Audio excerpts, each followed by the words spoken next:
మామిడిపళ్ళ రుచులే కాదు, కపిల్ వారి 30 సంవత్సరాల నాణ్యత మరియు నమ్మకం.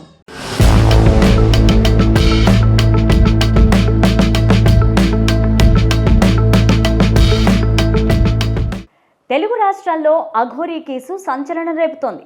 ఇటీవలే అఘోరీని అరెస్ట్ చేసిన పోలీసులు కోర్టులో హాజరుపరిచారు. కోర్టు 14 రోజుల రిమాండ్ విధించడంతో చెంచల్గూడ జైలుకు తరలించారు. అక్కడ కూడా అఘోరీ తీరు మారడం లేదు. చెంచల్గూడ జైల్లో అఘోరీకి ప్రత్యేక బ్యారెక్ ఏర్పాటు చేశారు. 2 రోజులుగా నిద్రపోకుండా గట్టిగా కేకలు వేసిన అఘోరీని ప్రత్యేక బ్యారెక్లో ఉంచారు. నా భార్య వర్షిణితో ఎప్పుడు ములాఖాత్ చేయిస్తారని అధికారులతో అఘోరీ వాగ్వాదానికి దిగారు.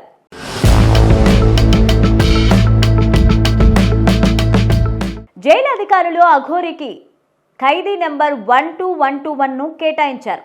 జైల్లో అఘోరీ ప్రవర్తనపైన అధికారులు ప్రత్యేక నిఘా పెట్టారు. చెంచల్గూడ జైలును సందర్శించిన మహిళా కమిషన్ చైర్పర్సన్ నేరెళ్ల శారద అఘోరీని ఉంచిన బ్యారెక్ను పరిశీలించారు. మరోవైపు కోర్టు నియమించిన న్యాయవాది అఘోరీ బెయిల్ పిటిషన్ దాఖలు చేయనున్నారు.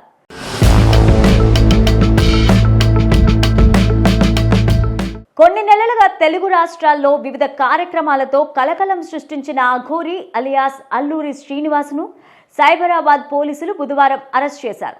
మంచిర్యాల జిల్లా కృష్ణపల్లికి చెందిన అఘోరీ అలియాస్ శ్రీనివాస్ రంగారెడ్డి జిల్లా శంకర్పల్లి మండలం పొద్దుటూరులోని ప్రగతి రిసార్ట్స్లో ఉండే మహిళ దగ్గర పూజలు చేయాలని చెప్పి 9 లక్షలు వసూలు చేశారు. పూజకు మరిన్ని డబ్బులు కావాలని డిమాండ్ చేయడంతో మహిళ మోసపోయారని గ్రహించింది. దీంతో మోకిలా పోలీసులకు ఫిబ్రవరిలో ఫిర్యాదు చేయగా కేసు నమోదైంది.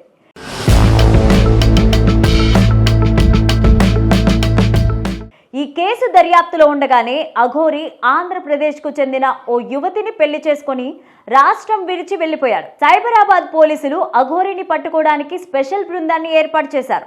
సాంకేతిక ఆధారాలతో ఉత్తరప్రదేశ్, మధ్యప్రదేశ్ రాష్ట్రాల సరిహద్దుల్లో ఉన్నట్లు గుర్తించి అదుపులోకి తీసుకున్నారు.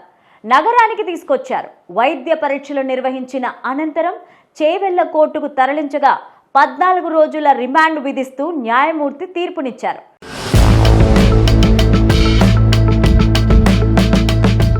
అయితే అతన్ని మహిళల జైలుకు తరలించాలా లేక మగవారి జైలుకా అనే విషయంపైన సందిగ్ధత నెలకొంది. దీంతో వైద్య పరీక్షలు చేయించి ట్రాన్స్జెండర్గా తేల్చారు.